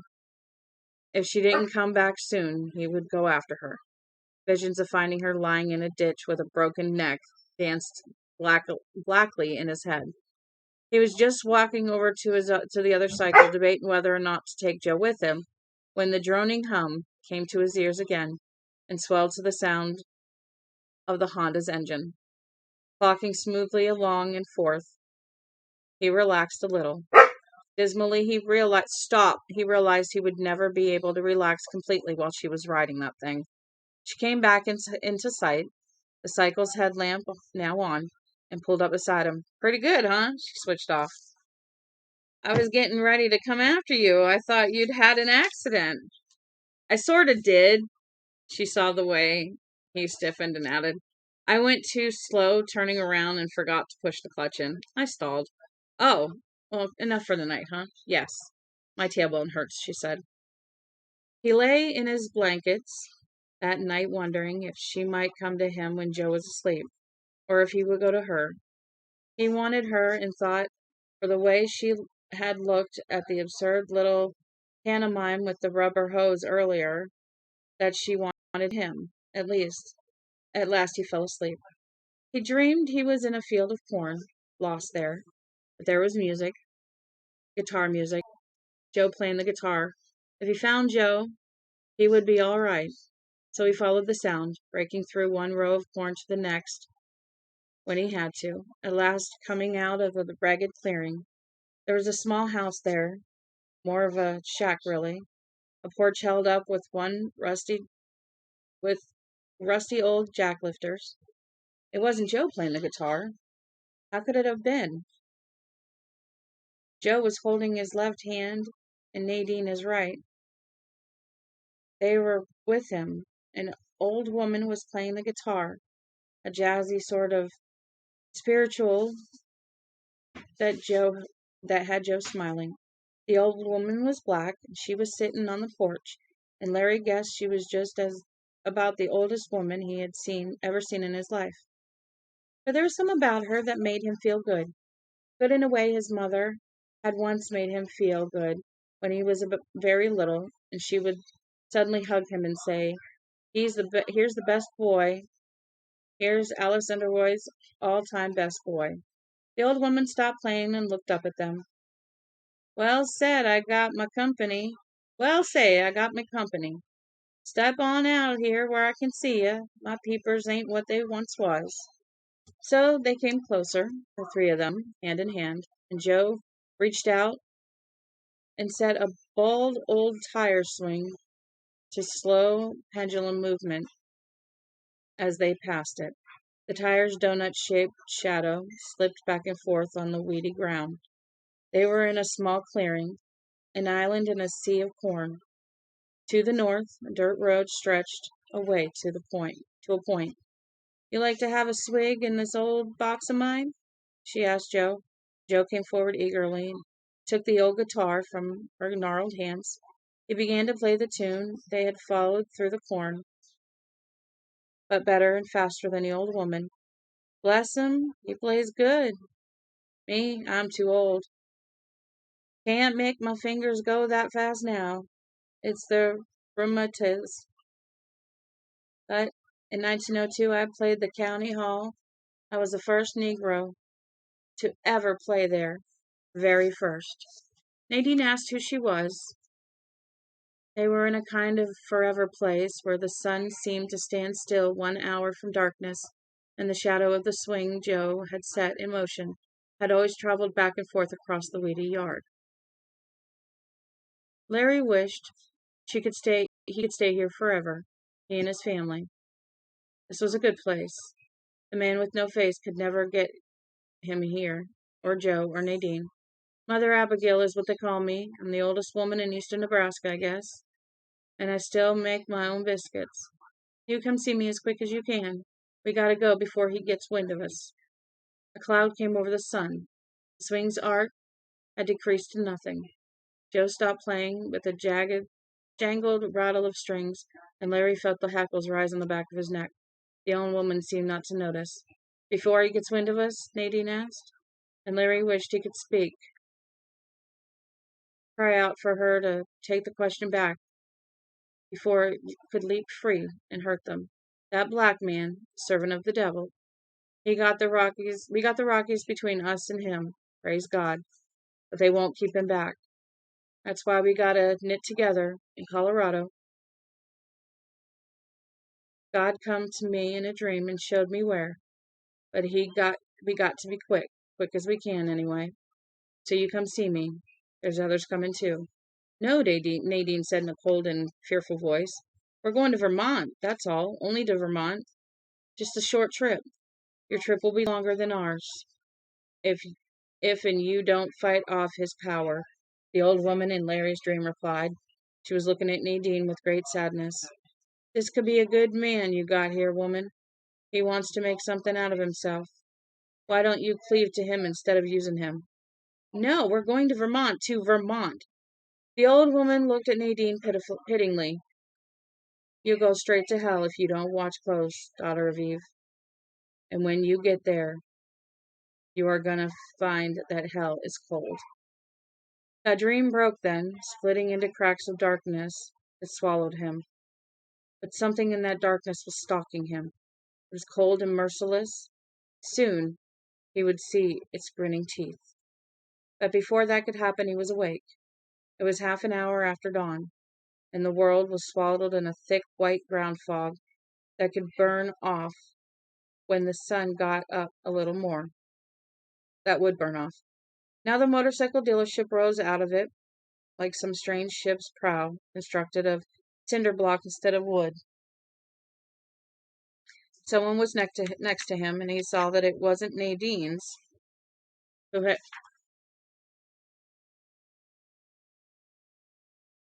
Someone was next to him, and he saw that it wasn't Nadine who had joined him in the night, but Joe.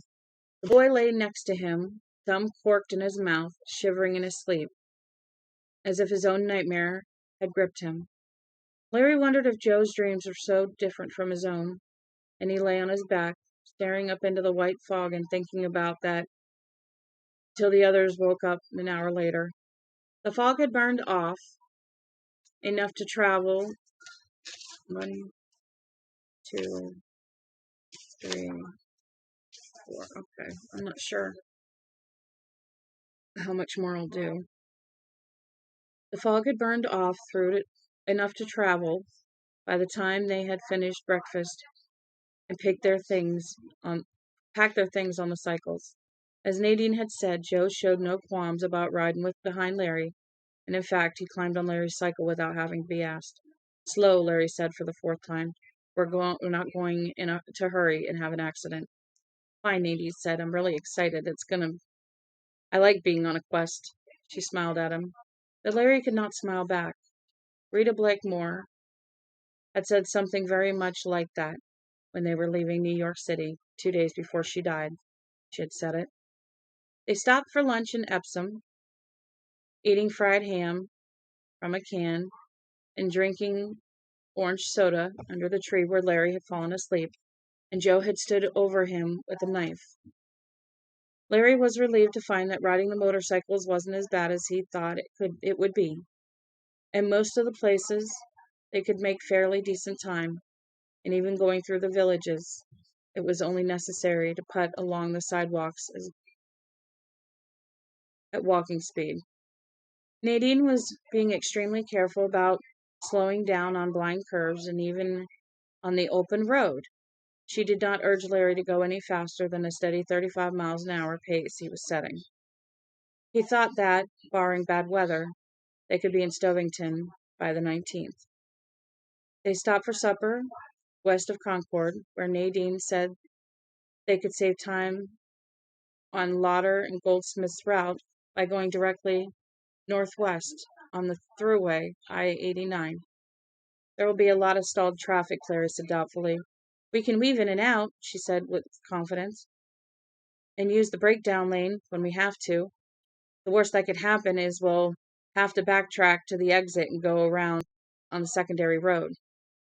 They tried it for 2 hours after supper, and they indeed came upon a blockage from one side of the northbound lanes to the other.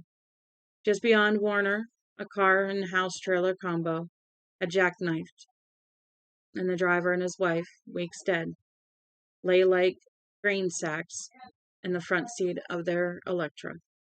The three of them, working together, were able to hoist the bikes over the buckled hitch between the car and the trailer.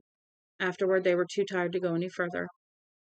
And that night, Larry didn't ponder whether or not to go to Nadine, who had taken her blankets 10 feet farther down from where he had spread his. The boy was between them. That night, he was too tired to do anything but fall asleep. The next afternoon, they came upon a block they couldn't get around.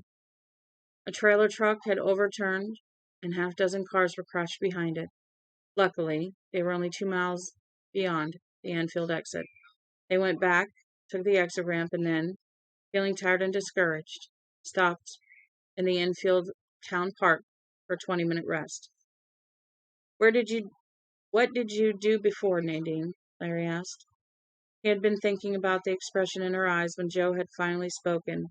The boy had said, Larry, Nadine, thanks, and go bathroom, to his working vocabulary, had added.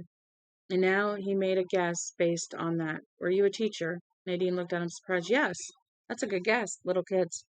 That's right, first and second graders. That explains something about your complete unwillingness to leave Joe behind. In mind, at least, the boy had regressed to a 7-year-old age level. How did you guess? A long time ago, I used to date a speech therapist from Long Island, Larry said. I know that sounds like a start from one of those involved New York jokes, but it's the truth. She worked for the Ocean View school system, younger grades, kids with speech impediments, cleft palates, hair lips, deaf kids. She used to say that correcting speech defects in children was just showing them an alternative way of getting the right sounds. Show them, say the word, show them, say the word, over and over until something in the kid's head clicked. And when she talked about that clicking happening, she looked the way you did when Joe said you're welcome. Did I?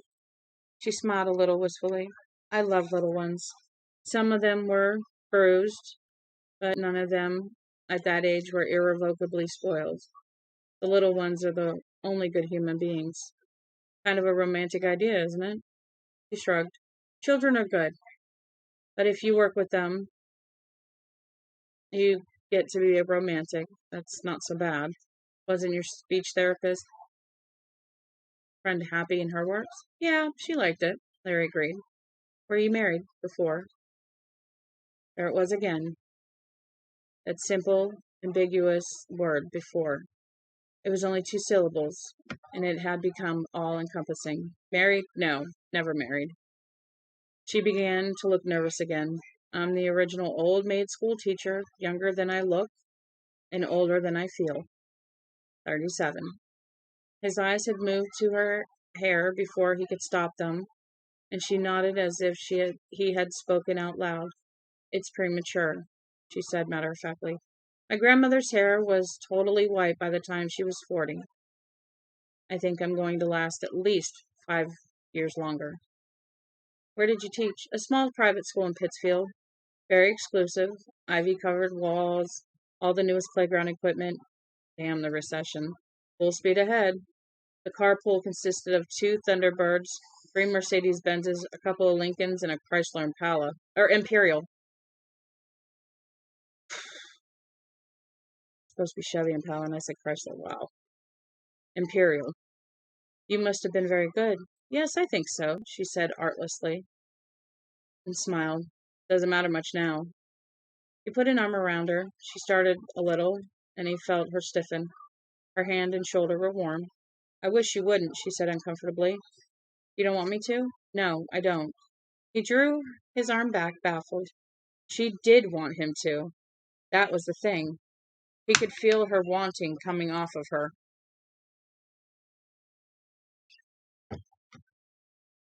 In mild but clearly receivable waves. Her color was very high now, and she was looking desperately down at her hands, which were fiddling together in her lap like a color of hurt spiders. Her eyes were shining, as if she might be on the verge of tears. Nadine, honey, is it you? I have to look this up real quick.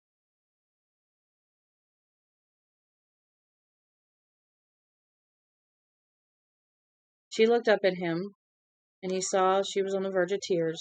She was about to speak when Joe strolled up, carrying his guitar case in one hand.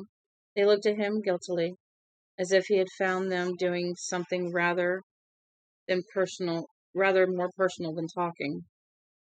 Lady, Joe said conversationally. What? Larry said, startled and not tracking very well.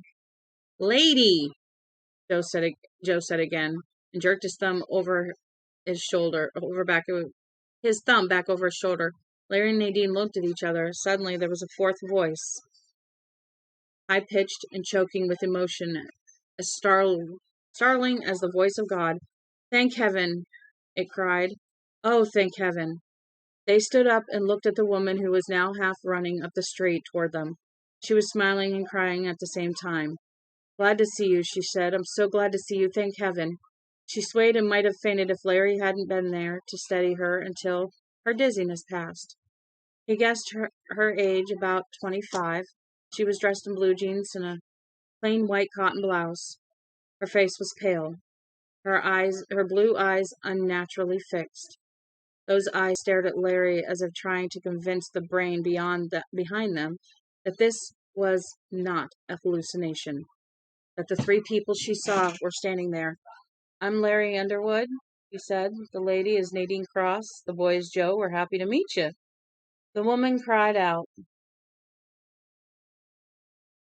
The woman continued to stare at him wordlessly for a moment, and then they walked slowly away from him and toward Nadine. I'm so pleased, she began. So pleased to meet you. She stumbled a little. Oh my God, are you really people? Yes, Nadine said. The woman put her arms around Nadine and sobbed.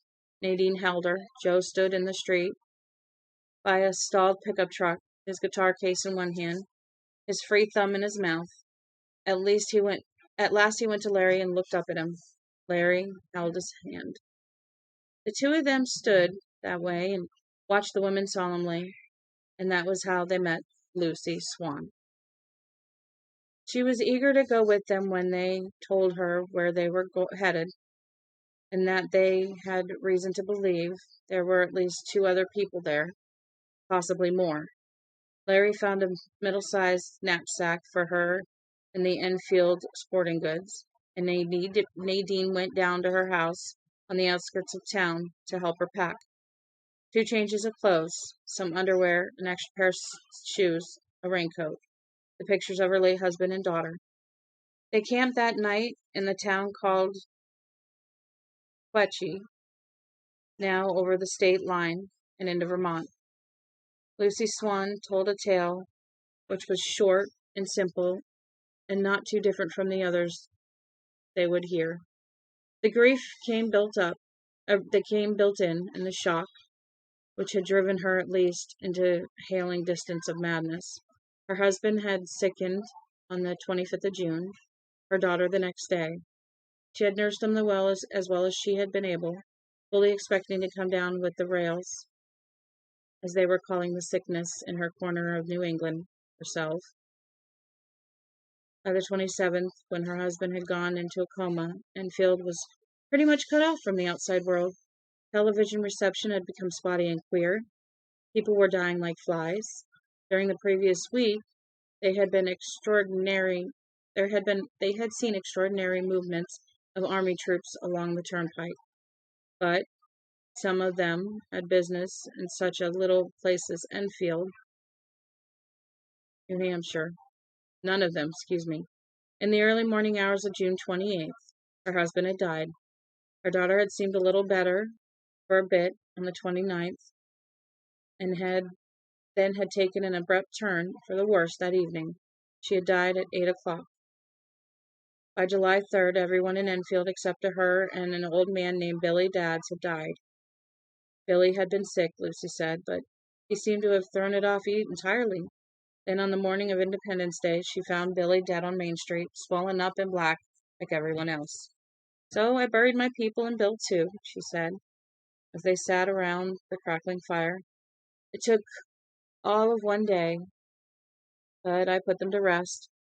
And then I thought that I better go on down to Concord, where my mother and father live, but I just never got around to it. She looked at them appealingly. Was it so wrong, do you think? They could have been alive? No, Larry said. The immunity sure wasn't hereditary in any direct way. My mother. He looked into the fire. Wes and me, we had to get married, Lucy said.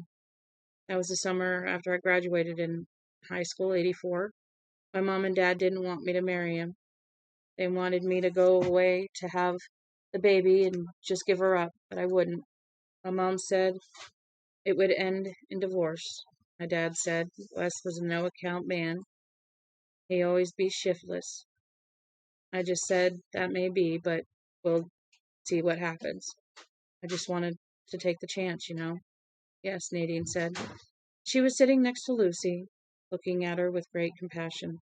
We had a nice little home, and I sure never thought it would end like this, Lucy said with a sigh that was half a sob. We settled down real good, the three of us. It was more Marcy than me that settled Wes down. He thought the sun rose and set on that baby. He thought... Don't, Nadine said. All that was before. That word again, Larry thought. That little two-syllable word. Yes, it's gone now, and I guess I could have gotten along. I was, anyway, until I started to have all those bad dreams. Larry set up dreams. Nadine was looking at Joe. A moment before, the boy had been nodding out in front of the fire. Now he was staring at Lucy, his eyes gleaming. Bad dreams, nightmares, Lucy said. They're not always the same. Mostly, it's a man chasing me, and I can't never see exactly what he looks like, but he's all wrapped up in a cloak, and he stays in the shadows and alleys. She shivered. I got so I was afraid to go to sleep. But now maybe I'll... Barack, man, Joe cried suddenly. So fiercely they all jumped. He leaped to his feet and held his arms out like a miniature Bela Lugosi. His fingers hooked into claws. Barack, man, bad dreams, chases me, cares me. And he shrank against Nadine and stared untrustingly into the darkness. A little silence fell among them. This is crazy, Larry said, and then stopped. They were all looking at him. Suddenly the darkness seemed very dark indeed, and Lucy looked frightened again. He forced himself to go on. Lucy, do you ever have dreams about a place in Nebraska? I had a dream one night about an old Negro woman, Lucy said. But it doesn't last very long. She said something like, you come see me. Then I was back in Enfield and that scary guy was chasing me, and then I woke up. Larry looked at her so long that she colored and dropped her eyes. He looked at Joe. Joe, do you ever dream about corn, an old woman, guitar? Joe only looked at him from Nadine's encircling arm. Leave him alone. You'll upset him more, Nadine said. And then she was the one who sounded upset. Larry thought, a house, Joe. A little house on the porch on Jack's. He thought he saw a gleam in Joe's eyes. Stop it, Larry, Nadine said. A swing, Joe. A swing made out of a tire. Joe suddenly jerked in Nadine's arms. His thumb came out of his mouth. Nadine tried to hold him, but Joe broke through. The swing, Joe said exultantly. The swing, the swing. He whirled away from them and pointed first at Nadine and then at Larry. Her, you, lots. Lots? Larry asked, but Joe had subsided again. Lucy Swan looked stunned. The swing? She said, I remember that too. She looked at Larry. Why are we all having the same dreams? It's somebody using a ray on us? I don't know. He looked at Nadine. Have you had them too? I don't dream, she said sharply, and immediately dropped her eyes. He thought, you're lying, but why? Nadine, he began. I told you I don't dream, Nadine cried sharply, almost hysterically. Can't you just leave me alone? Do you have to badger me? She stood up and left the fire, almost running. Lucy looked after her uncertainly for a moment and then stood up. I'll go after her. Yes, you better. Joe, stay with me, okay? Okay, Joe said, and began to unsnap the guitar case. Lucy came back with Nadine 10 minutes later. They had both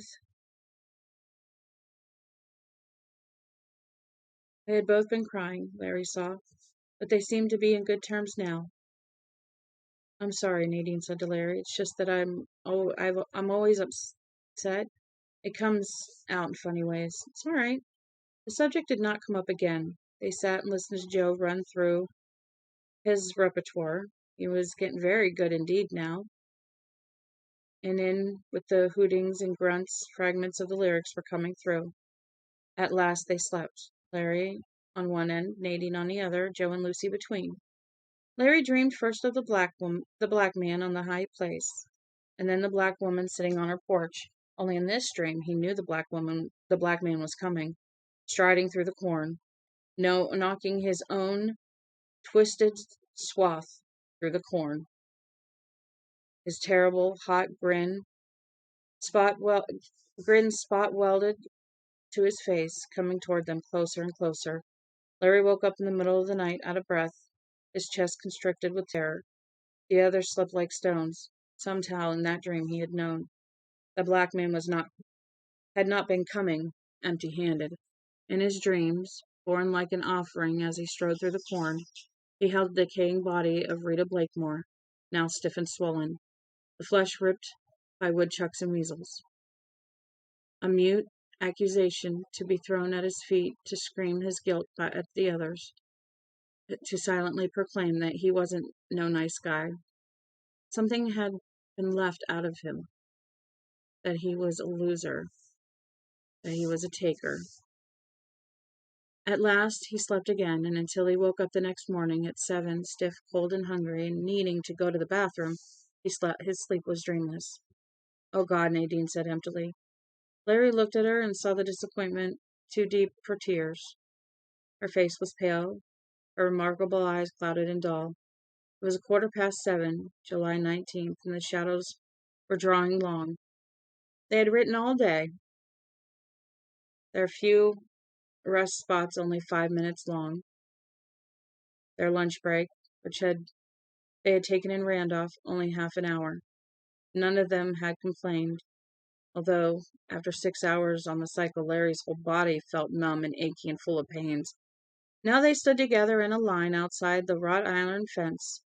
Below and behind them lay the sign of Stovington, not much changed from the way Stu Redmond had seen it in the last couple of days in this institution. Beyond the fence, a lawn that had once been well kept, and which was now shaggy and littered with sticks and leaves that had blown onto it during afternoon thunderstorms, was the institution itself, 3 stories high, more of it buried underground, Larry surmised. The place was deserted, silent, empty. In the center of the lawn was a sign that read, Stovington Plague Center, Control Center. This is government installation. Visitors must check in at main desk. Beside it was a sign, and this was what they were looking at. Route 7 to Rutland, Route 4 to Schuylerville, Route 29 to I-87. Everyone here is dead. We are moving west to Nebraska. Stay on our route. I-87 south to I-90, I-90 west. Watch for signs. Harold Emery Lauder, Francis Goldsmith, Stu Redman, Glendon Prequad Bateman, July 8th, 1990. Harold, my man, he muttered, can't wait to shake your hand and buy you a beer or a payday. Larry, Lucy said sharply. Nadine had fainted. And that's where we're going to stop. Because we are going to wait and see tomorrow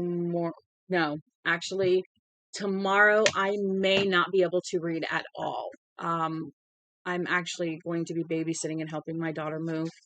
So, if I'm not here tomorrow, like say by 11:30 in the morning and 7:30 tomorrow night, I'm not going to be able to make it. I'm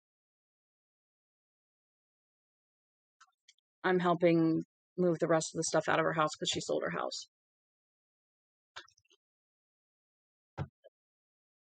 So we will go from there. But let's just plan on tomorrow night and not tomorrow morning. That way I can get up in the morning and get over there and get everything done. All I can do is just wait for them to get up here. So I want to thank you guys for being here. I really appreciate it. And I will talk to you guys, if not tomorrow night, Sunday morning. All right. And like I said, my Discord for the group is on the main page in the panels. I am starting to get sick. My throat is starting to hurt. It may be an ear infection because it's on this side and my ear is stuffy and ringing. So hopefully I can still talk come Sunday. Not, I'll just sound funny. So I'm going to go get some hot tea. But I will see you guys soon. Follow me if you like. On the Discord if you like. And I will talk to you guys soon. I love you.